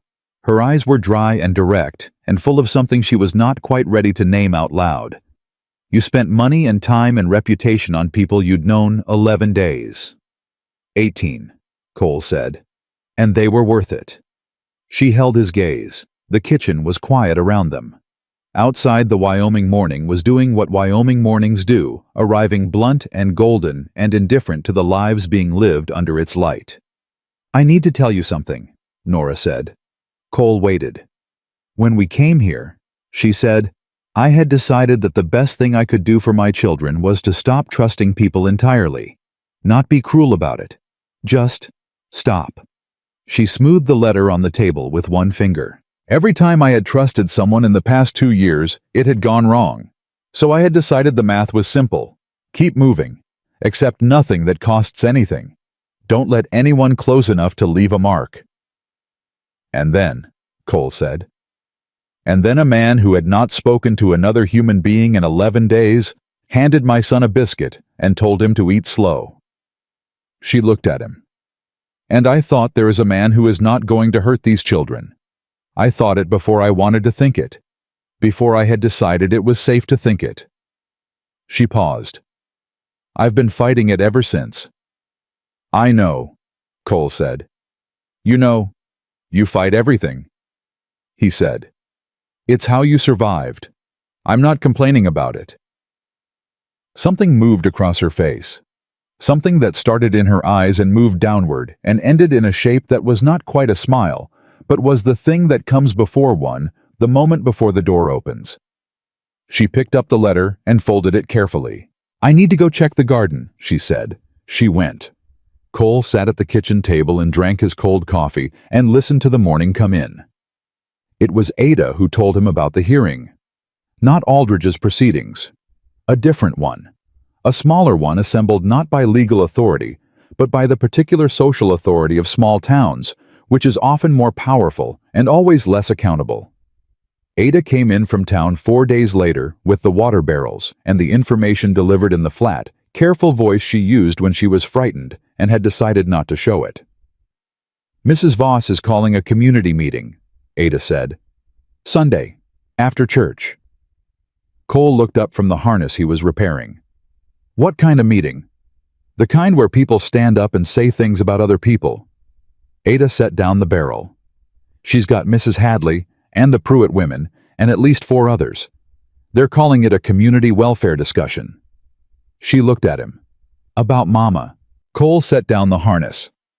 About whether a woman of, quote, uncertain moral standing is a suitable resident of this community, Ada said. She said it flat, the way you say something you memorized because you were afraid of forgetting a word. And about whether the children are in a suitable environment. Cole stood up. Mr. Hargrove, Ada said. Don't go into town angry. He looked at her. 12 years old, standing in the barn, with her hands at her sides and her chin up and her mother's exact expression on her face. I wasn't going to, Cole said. Yes, you were. You had the same face Mama gets right before she does something that makes things worse. Ada looked at him steadily. If you go in there angry, they'll say you're unstable. They'll say it proves there's something irregular happening. They'll use it. Cole looked at this child who should not have known any of this, and who knew all of it, and who was standing in his barn, giving him the same advice her mother would have given him, and had probably given her to give him. What would you suggest? He said. Ada thought about it. Go to the meeting, she said. Both of you. Together. Let Mama speak for herself. She paused. And maybe ask that Pruitt woman, the school teacher's wife Edna. She stopped Mama on the street last Thursday and said she was sorry for what happened at the well. Mama said thank you and kept walking, but I could tell she meant it. Cole stared at her. You're 12 years old. Yes, sir, Ada said. Is that a problem? No, Cole said. It is not. He told Nora that evening. All of it, including Ada's advice, including the part about Edna Pruitt. Nora listened without interrupting, which was how she listened to things that were difficult. When he finished, she said, a community welfare discussion. That's what Ada said. About my moral standing. Yes. Nora was quiet for a moment. She was at the kitchen sink, and she turned off the water and dried her hands and turned around and leaned against the counter. Margaret Voss is a woman who has never been hungry, she said. She has never been cold on purpose. She has never chosen between a meal for herself and a meal for her children, because she has never had to make that choice. And she is going to sit in a room on Sunday and talk about my fitness as a mother. She is, Cole said. All right, Nora said. All right. We'll go. She looked at him. But I'm not going to defend myself. I'm not going to explain myself or apologize or perform contrition for the benefit of people who have already decided what they think. She pushed off from the counter. I'm going to tell the truth. Exactly what happened, exactly what is true, and exactly what these children are. And then the town can decide what kind of people they want to be. And if they decide wrong, then they don't deserve us, Nora said. And we leave, on our own terms. Cole looked at her. You'd leave. I'd rather stay. She held his gaze. But not at the cost of bending for people who have never earned that from me. Sunday came. They dressed the children the way you dress for something important. Ada wore the blue dress she'd made herself pressed and straight. Tommy wore his mended shirt collar, buttoned tin cup in his pocket. Eli had cleaned his boots, a detail nobody had asked for, and everyone noticed. Iris was in the white cloth, the only clean one left. Her dark eyes wide and untroubled. Nora wore the same dress she always wore. She had pressed it, and her hair was down, which was the first time since she'd arrived at the ranch that Cole had seen it that way, falling past her shoulders in the morning light. He did not say anything about it. He hitched the wagon. They drove to town. The church meeting room was full, more full than Cole had expected. Every seat taken and people standing along the walls. He understood walking in that this had become something bigger than Margaret Voss's idea that the whole town had decided this was worth attending, which meant the whole town was going to witness whatever happened next, which could go either way. Margaret Voss was at the front. She had the stance of a woman who had rehearsed. Ruth Hadley sat beside her, her hands folded and her face arranged in the expression of a person who is participating in something righteous. Behind them sat the others. Women, mostly a few men Cole recognized as Craddock's associates, which told him Craddock was still in this, even if he wasn't in the room. Cole held the door. Nora walked in first. The room shifted when she entered. Not loudly. The way a room shifts when the thing everyone has been discussing is suddenly present and real and considerably more human than the discussion had accounted for. Nora walked to the middle of the room and stopped and looked at Margaret Voss, and did not look away. Tommy held the back of Ada's skirt. Eli stood to Nora's left, close, not hiding. Iris made a small sound and settled. "Mrs. Ashby," Margaret said. "Mrs. Voss." Nora's voice was clear enough to reach the back wall. "I understand you've called this meeting to discuss my family. This is a community welfare discussion." "You can call it what you like," Nora said. "What it is a room full of people who have been talking about me for 3 weeks and have now decided to do it to my face. I appreciate the directness. It's more than most towns have managed." A murmur moved through the room. "Mrs. Ashby," Margaret said, "no one here wishes you ill. We simply have concerns about the well-being of the children in your care." "Then let me address those concerns." Nora looked at the room, at every face. She did not look at Cole, who had moved to stand slightly behind her, and to her right, not in front of her, not between her and the room just there. "My name is Nora Ann Ashby. I was born in Pennsylvania. I married James Ashby at 17 and spent 9 years in a house where my husband drank and gambled and put his hands on my children when the whiskey told him to. I left that house with 4 children, 1 bag, and $40 I had saved in secret over 3 years, hidden in the lining of a coat my husband didn't know I owned." The room was very quiet. "I did not abandon his debts," she said. "I chose my children over his debts, which is the only choice a mother could make. I ran because his brother wanted to take my children as county wards. I ran because I had no lawyer, and no money, and no one willing to help me." She paused. "In 3 towns between Kansas and here, I asked for work and was refused. I was told I was a problem. I was told my children made people uncomfortable. I was told a woman in my situation had to accept charity or move on, and that accepting charity came with conditions I was not willing to meet." She looked at Margaret Voss. "I arrived at Cole Hargrove's property with 4 children who had not eaten in 3 days. I asked for his leftovers. Not his help, not his sympathy, not his money. His leftovers." She let that sit for a moment. "He offered me work instead. Fair wages separate quarters a door that latches from inside. He has not asked for anything in return except the labor I agreed to provide. There is nothing irregular about that arrangement except that it was decent, and decency apparently requires explanation in this town." "Mrs. Ashby." Margaret's voice had lost some of its assurance. "The concern is not the arrangement itself, but the appearance." "Whose appearance?" Nora said. "Mine or yours?" She stepped forward. 1 step. Not threatening. Something else. The step of a woman who has decided she is done standing behind the line. "I have watched this community talk about me for 3 weeks. I have watched my daughter come home from the well with her eyes bright from trying not to cry. I have watched my son, who had just found his voice again, look at your town and go quiet. And I have not said a word, because I have been trying to give you the benefit of the doubt." She looked around the room. "I'm done with that. Mrs. Ashby, you want to call me unfit?" Nora's voice did not rise. It did not need to. "Look at my daughter, who made her own dress to come here today. Look at my son, who is learning to throw a rope and has said 12 words this week after a year of silence because a patient man gave him room to find them again. Look at my baby, who was half-starved when we arrived and is now reaching for everything in sight because she has enough to eat and a safe place to sleep." She looked at Margaret directly. "Look at them and tell me I'm unfit. To my face." Margaret opened her mouth. She closed it. I'm not asking you to love me, Nora said.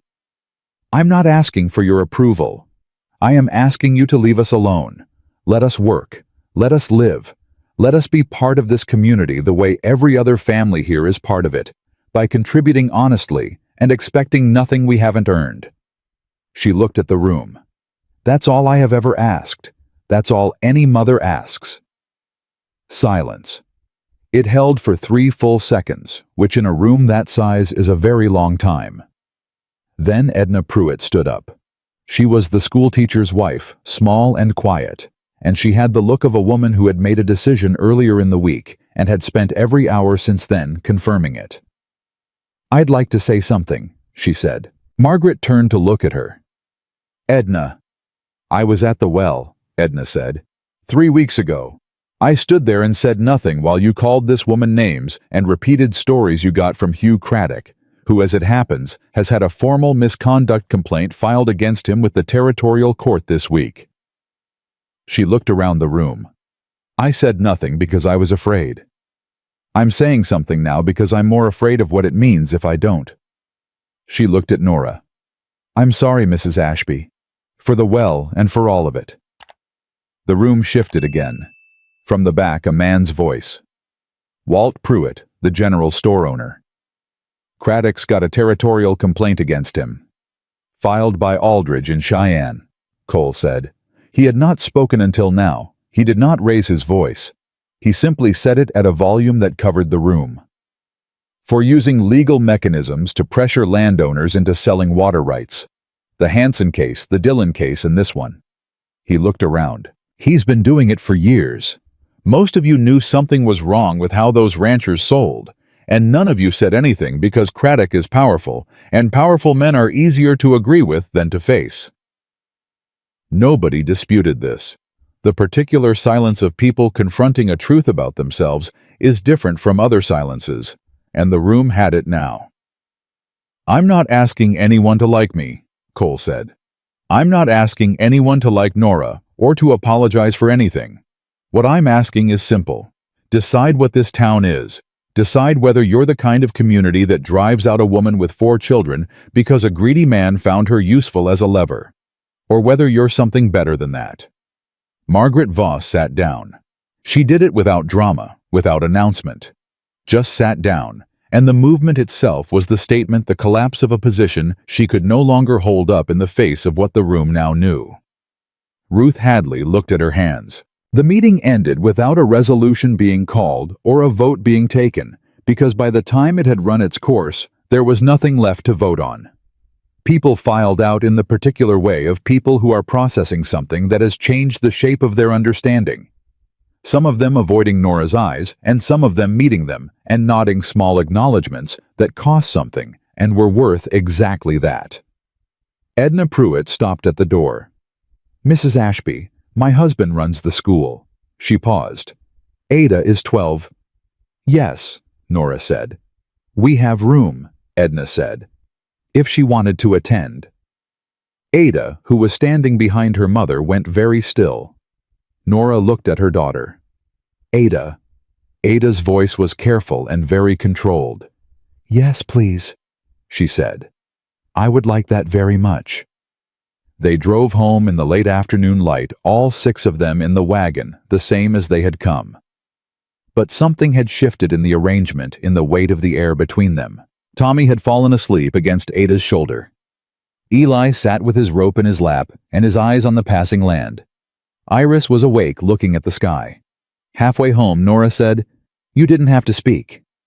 I wanted to, Cole said. I had it. I know you did. He kept his eyes on the road. I wasn't speaking for you. I was speaking for me. Because this is my community too, and those are my neighbors too. And I have been quiet in that town for 3 years, and I was done being quiet. Nora looked at him. He felt her looking. Cole, she said. Yes, ma'am. I'd like to stay. She said it simply, without preamble. Past the month. If that would be all right. It would be all right, Cole said. The children are... She stopped. Tommy is happy here, Genuinely happy. I had forgotten what that looked like on him. She was quiet for a moment. And Eli is, you know what Eli is. I do. It's because of you, she said. I need you to know that. Whatever he's becoming, the part that's opening up again, that's because of you. Cole looked at the road. The ranch was coming into view ahead of them. The fence lined the barn, the house with its porch, where they sat every evening in the dark and talked about everything and nothing. And the distance between them had been closing so gradually that neither of them had formally acknowledged it. He stopped the wagon at the gate. He set the brake. He turned to look at her. Nora, he said. She looked at him. I have something to tell you, and I'm going to say it plain because I've been trying to find a better way to say it for 2 weeks, and there isn't one. She waited. I love you, he said. Not because you needed help, and I helped you. Not because of the children, though. I love them too. All 4 of them. Eli and his rope, and Tommy and his tin cup, and Ada, who is the most formidable 12-year-old I have ever encountered, and Iris, who grabbed my collar last Tuesday and looked at me like I was the most interesting thing she'd ever seen. He stopped. I love you because you are the strongest person I have ever known, and you don't know it, and you wouldn't believe me if I said it, and you're going to argue with me about it right now. Nora looked at him for a long moment. I'm not going to argue with you, she said. No.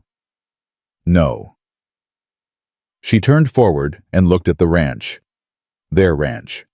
At the garden coming up green past the fence at the shed where her children had slept the first night, and where Eli had found his voice again at the porch, where Tommy had come across the yard alone in the dark to sit at a stranger's kitchen table and wait to be fed. I love you too, she said. I've known it for a while. I was afraid of it. Are you still afraid? She thought about it honestly, the way she thought about everything. Yes, she said. But I'm more afraid of what it would look like to walk away from it. She turned to look at him. And I have never walked away from something worth having. That's not what I do. From the wagon bed, Tommy said without opening his eyes, Are we home? Cole and Nora looked at each other. Yes, Cole said. We're home. Tommy settled back against Ada's shoulder and did not ask any more questions, because home was an answer that required nothing after it. They married 6 weeks later in the yard of the Hargrove Ranch on a morning when the garden was fully green and the North Creek was running clean and clear through land that belonged to them, outright documented and filed and unassailable. Doc Patterson stood as witness. Edna Pruitt came with her husband. Aldridge rode up from Cheyenne. Sheriff Lyle stood at the back fence with his hat in his hands. Ada stood behind her mother and held Iris through the whole of it. And Iris grabbed a fistful of Ada's hair and held on, and Ada did not complain once. Tommy carried the copper ring on a piece of string around his neck, because Cole had asked him to, and Tommy had taken the responsibility with the gravity of a boy who understood he was doing something that mattered. Eli stood beside Cole. When the moment came and the words were said, Eli reached up and put his hand in Cole's. Cole looked down. Eli looked up. Nothing passed between them that needed words, because they had both learned by now that the most important things rarely do. When it was done, Grace, the rancher's old friend's daughter, who had come to help with the cooking, asked if there was cake. There was. Nora had made it herself 2 days before, and Ada had decorated it badly and with great enthusiasm, and it was the best thing anyone in that yard had tasted in as long as they could remember.